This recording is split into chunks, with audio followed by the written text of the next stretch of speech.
If you've ever thought about getting into independent consulting, probably one of the first things that cross your mind is, well, like, what would I do? So what we're going to do today is I'm going to speed walk you, sprint you through 29 to 30 great opportunity areas for you to think about doing your consulting in. If you already know, then you don't need to watch this video. Check out one of the other ones we have on this channel. Come on, let's go.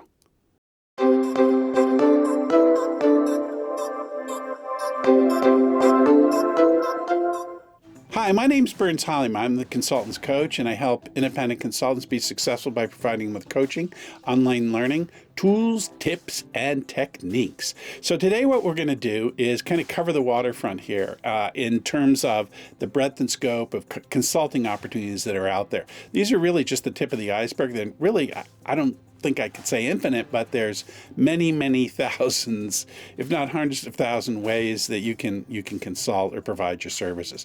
And indeed, as we go through these, think about how you could mix them up. Now, what I've done is I've made this industry independent, meaning I'm not focusing on it from industry perspective. I'm not looking at it in terms of, let's say, doing risk management in banking. I'm just looking at the topic of, let's say, risk management. The second thing I'd say is that all of these areas are functional areas. Like you could do any of these in any given company, depending on how you do them.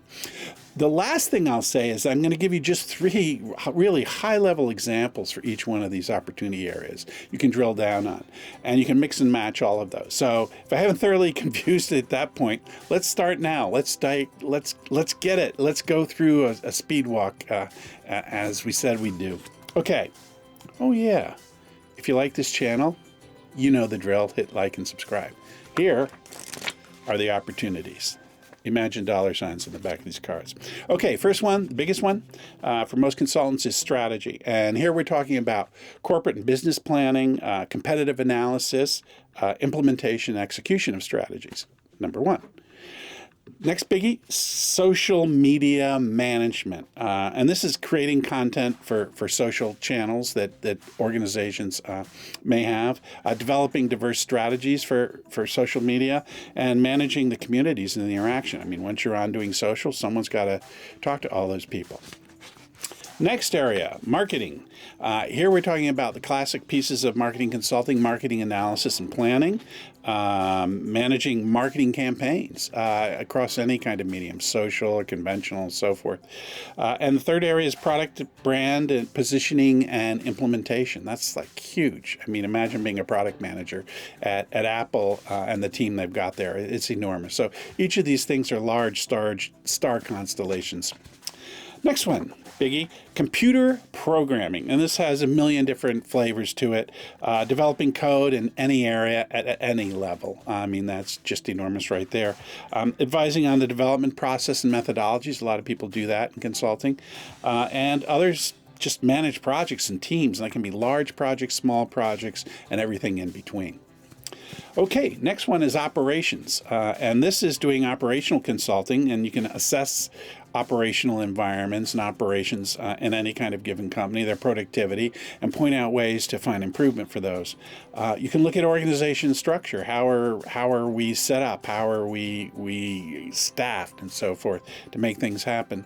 And process applications and technology application. That is, applying technologies to those processes that you look at. And logistics. Supply chain is a slightly hot topic these days. It affects everything. It's why right now we don't have cars in our showrooms. We don't have meat, a whole bunch of things. So it's a very hot area.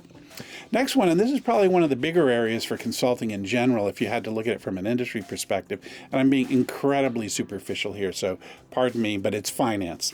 We're talking about doing financial analysis and optimization. You could do this in any company. Cash flow management for those companies, and of course, asset management. Now, I've left out all of the really specialized areas. Next area related to financial is merger and acquisition.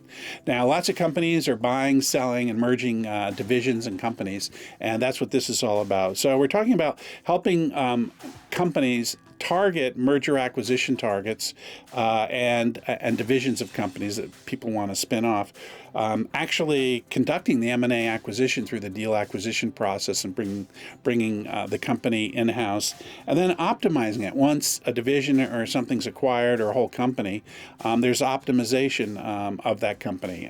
It can mean adjusting headcount, it can mean fixing systems, a plethora of things, management structures, and so forth. Next one is risk management and compliance. This is a big area now.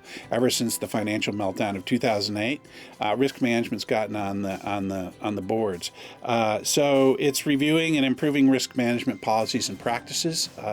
This is like a whole function within a company these days. Developing compliance guidelines and practices, and conducting internal audits, like how are we doing on the risk side. That's something that a number of firms have made big bucks consulting on. Okay, this is another biggie area, IT management, and I guess you already knew that. This is doing IT strategy and organization. It's also doing technology strategy and planning at a more technical level. And the third area is really just improving IT management and operations. Everybody's trying to squeeze the last penny out of the IT stone. But it's the enabling technology for all of this activity, this digital transformation that's going on. So that's a really big area. Next one, legal. No, I'm not talking about you being a lawyer. That wouldn't be consulting. That would be you being a lawyer.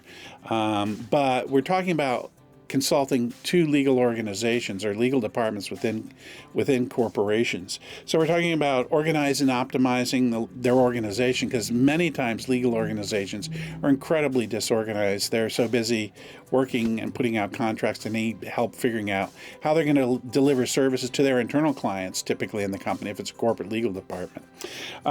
Automation of legal organization processes and workflow. There's something called the legal pad. Nobody else uses except lawyers. They have all their own standards and their own quirks and idiosyncrasies, and they don't really sync up with the rest of the organization. So helping them with document management systems, workflows, that sort of thing is a really big opportunity area. And developing and implementing technology plans. Usually legal will tell you they're special and they need specific technology. So helping them work through all of that is really a huge opportunity area, and kind of interesting because the clients, the lawyers, are very interesting to work with. Next one is sustainability, kind of a big deal. And this is developing sustainability strategies and partnerships. So you can do this in a large number of ways. It could be at a company like Apple working on their sustainability initiatives for, let's say, recycling. How are we going to make a product that's net zero carbon footprint and so forth, that recycles all the parts of the computer and so forth. Leading sustainability projects. This is essentially project management for sustainability projects, and providing best practices and education to companies. Like companies that haven't put their foot in the water around sustainability are saying, well, how do we do this? And that's where you could come in if you went after this area. Okay, here's another biggie, sales, right? The traditional thing that consultants have done for sales is sales training, and that's clearly a huge thing. The other part of that is helping organizations figure out how to sell their products and services through the sales channel. And that's a little more than just sales training. It's really thinking through how you're going to deliver through different sales channels. Will it be this sales force or that one, or will we have specialized back office, phone, etc.? The third area is Salesforce assessment and optimization. And, you know, you've got X number of people on a Salesforce. For how are they doing? Are we deploying them properly in their territories, or where they sell their products? And just how are they doing individually? And what systems, like Salesforce.com, might we put in place to measure them and see what's really getting us the results we need? Next area, one of my faves, small business growth, and this is essentially being an all singing, all dancing consultant to small business owners or medium-sized business owners. We're talking about business review and efficiency improvements, full service functions, project management across any function in the organization, and doing organizational policies, procedures, and processes. Small business are notoriously bad at documenting and systematizing what it is they do so they can scale the business. And this is where the opportunity is there. By the way, as a footnote, a great book that really describes this whole universe is The E-Myth by Michael Gerber, and his follow-up book, E-Myth Revisited, which is the more recent version. I would suggest you get that copy because it's not as dated. But this is really kind of the Bible of a small business owner. So that's something I'd really focus on too, if you're interested in doing this particular area for consulting. Next one, career development. This is leadership coaching and training, helping CEOs, CFOs, anyone with a C level, the so-called C-suite, in terms of providing leadership. And it's also could be developing career development plans across the organization. And the third area is just general management, executive oversight, helping executives figure out how they should be bringing people along in the organization. And this is also working not just with executives, but the HR function, the human resource function. The next area, which is kind of interesting if you're a CPA, is tax.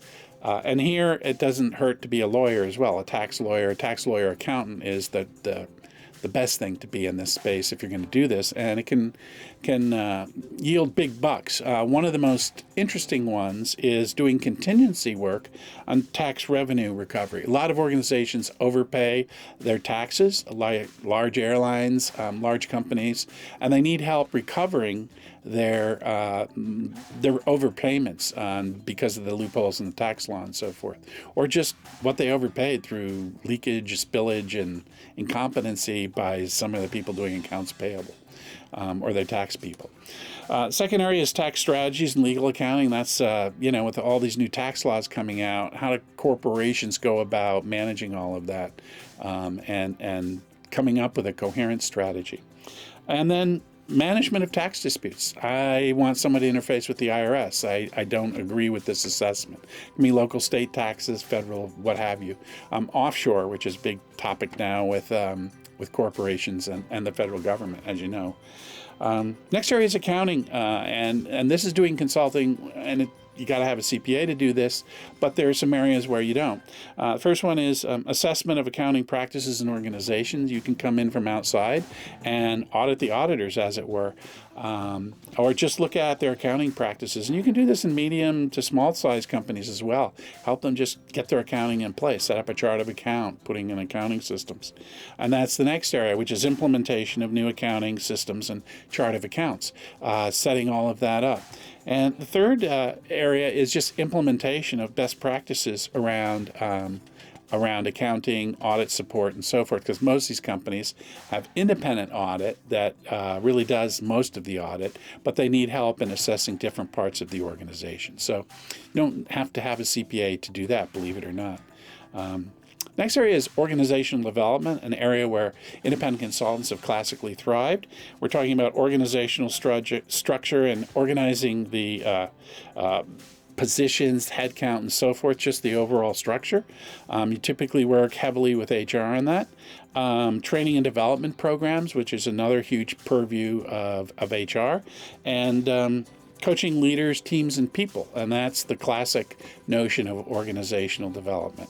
Coaching them along with either structured programs that you have, or they have, or anything in between. Next area is change management. A lot of organizations, indeed, it's hard to think of any that don't undergo change on a regular basis. And what change management is about is kind of helping them work through how to do that with a variety of different techniques. One is developing change management strategies, programs, and projects.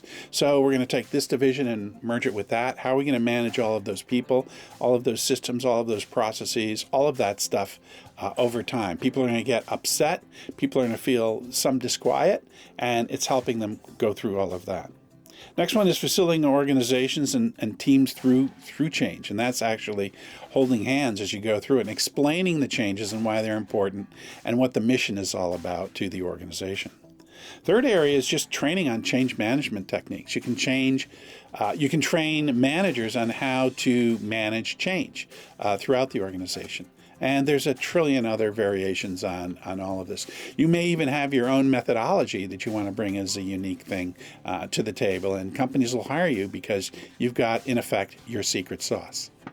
Next area is arts and entertainment or media. This is a really interesting vertical industry, but I want to talk about this from a larger corporate perspective, because everybody's managing YouTube channels, no matter what company you are. So some of the things you can do here are, just develop great content and essentially be an agency or a studio, and you do that for any kind of company. Obviously, you can do that for media companies as well.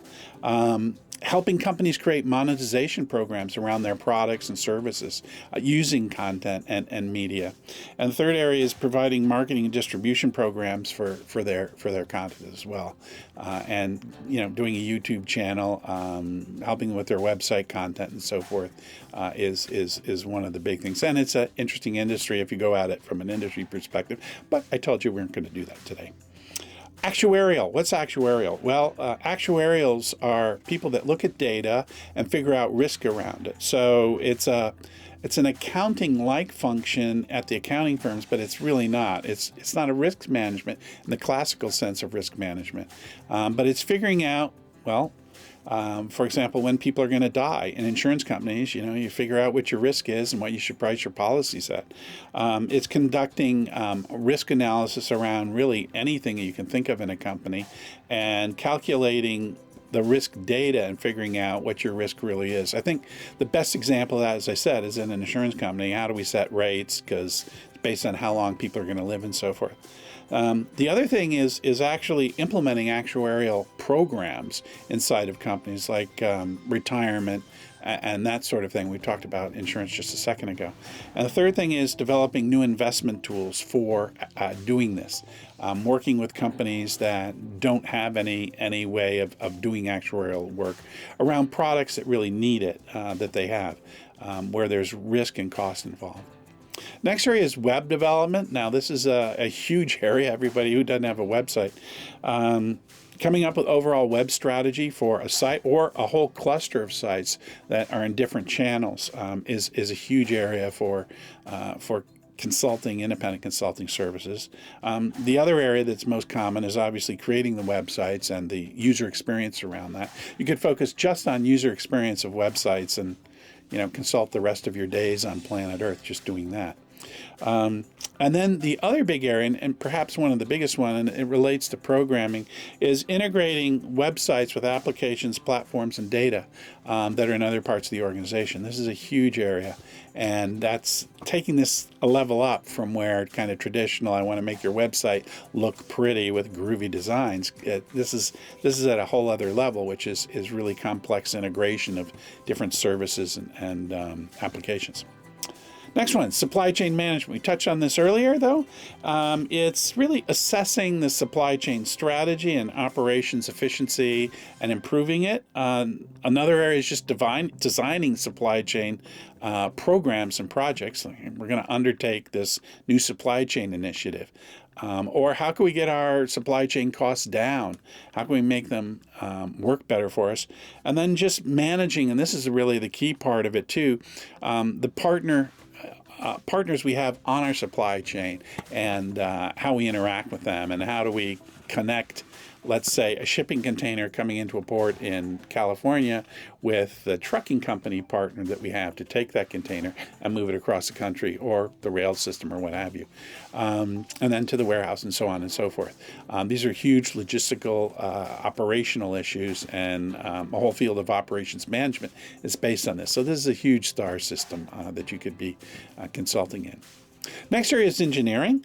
It's assessing anything that has to do with engineering, really. It could be a dam, it could be a cell tower, and you could do assessment work around any given area where you have expertise around existing structures. It's typically physical things, or design capabilities, people using CAD, CAM kind of products, and you come in and assess how well they're using those and so forth. Next area is design and development of new construction, where you're just doing engineering work around new construction projects or engineering projects. As I said, buildings, cell towers, and so forth.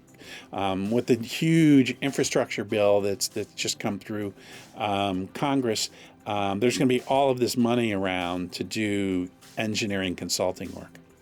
And the third area is program and project management. If you're an engineer with an engineering background, do program and project management. It could be for a large company in another part of the world. It could be for one of the large engineering companies that are out there, the Brown and Roots of the world. There are a variety of different things that you can do in that space. And this is sort of a huge area. It cuts across everything, and it's something you do every day in your life when you plan your day, and that's project management. It's really a huge area for independent consultants. And we're talking about project management of just anything, of any effort in any area company. So there's certified project management certifications you can get, and that helps you project manage just literally anything from the construction of a large airplane at Boeing to a small implementation, opening a grocery store, I suppose. So that's just across the board one of the biggest areas that independent consultants work in. Now, you need to specialize there because it's become incredibly commoditized. Project managers can be a dime a dozen, so you really want to have your own focus and do project management things where you're very specialized and unique in that space. The next area is content management, and this is developing content and content strategy specifically for really large companies that need to create, build, and distribute content around their product. So much of what we do today is online, and so much of that is around how we absorb the content that gets created. There's lots of creative content as well that you could be developing, and you could do YouTube if you wanted to be one of a billion people out here like I am. Next area is implementing projects and processes and technology around content management. So there are large content management systems that are out there that help organizations organize their content and get it to where it has to go in their processes and workflows across the enterprise. And the third one, which should really probably be the first, is create content management strategies for marketing, sales, sites, and so forth. Be essentially a strategy consultant in the content space. And I'm going to end here with environmental, and this is advocacy and lobbying, impact assessments of environmental impact assessments. So I'm going to give you a really interesting one I learned about recently. So you go to school, you become an archaeologist. Now what? Well, it turns out that archaeologists, a lot of them are employed doing impact assessments. They have to ensure that native culture, indigenous culture artifacts like bones and artifacts, let's say in an area that's having construction done, they got to assure the government through certification and assessments that there isn't anything there, because if there is, you just can't dig it up. If there's a bird's nest in the cell tower, you can't interfere with the bird's nest. So there's all sorts of environmental impact things that you can consult around in terms of assessing and coming up with strategies to fix them. The last area for environmental that I thought was compliance reviews and action management. So what if I'm out of compliance, having learned that because you did an assessment and found that out? How do I get back in compliance, and helping organizations do that?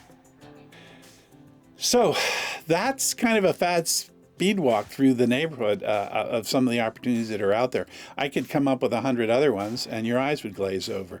Again, this is only for people who want to brainstorm ideas. I hope this has helped you. If you find value, hit like and subscribe. As I said at the beginning, you know the drill. I hope this is of value, and as I always say, take the ticket. No, I always say, buy the ticket, take the ride, see you on the other side.